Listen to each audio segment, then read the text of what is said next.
that was probably the worst patch of field on the farm, and nearly every year I'd be manically trying to keep it nice and clean, and nearly every year I'd end up sinking the tractor. And there was one year a friend of mine was pulling out some trees out of a yard he was trying to clear up, and I just bagged them all up and we took them out here and planted them, and I kind of ignored it. I just said I'd stick them in as a shelter belt, and I started to notice after a few years, gosh, they're doing really well there, and before I knew it, the rushes had started to disappear, and then the trees were up and strong enough, and I started to let the cattle in for very short times, like just maybe an hour, let the whole herd in that small space. And it trampled down all the kind of briery stuff and the understory plants, and just stimulated all this pasture growth. It was like chest-high rushes, and now it grows grass. It's just another one of the kind of working examples on the farm that made me go, this is the right decision to include more trees. My name is Clive Bright. I'm an organic farmer in South Sligo, where the farm is situated near Ballymote. I work quite hard in developing our genetics so that we can finish all our beef 100% on grass. We've kind of simplified the farm system as much as possible so that we're grazing nearly all year round, trying to create the best habitat for the animals and trying to manage them as well as we can through that habitat. One of the things I've noticed over the years of witnessing the farm develop is that the quality of the pastures have degraded, and I think that's partly down to farm management, but partly down to the evolution of farming, heavier machinery, use of synthetic fertilizers perhaps, and I think the soils here just maybe weren't able to cope with that. Planting trees seem to initiate the rebuilding of that soil structure.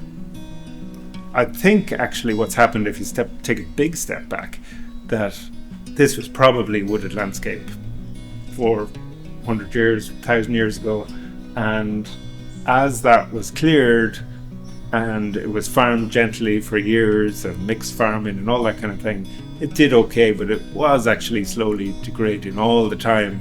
And as modern farming kind of took on and it was so dominant in its practice, the soil just went and collapsed. Growing up, I had quite little interest in the farm. My father passed away when I was young. My mum managed the farm. It was a very kind of small, family-based, conventional dairy.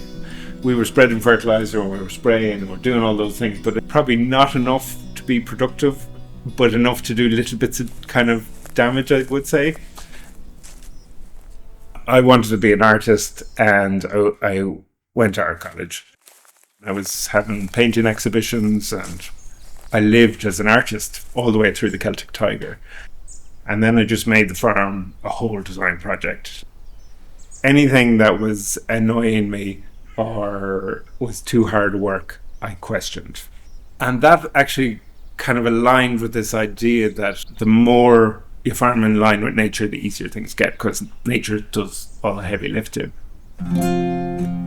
I think the solution for this farm is to just reset the whole system and put it back into this kind of really diverse ecology and get all this different roots in and these deep tree roots and everything, and build that structure back up again.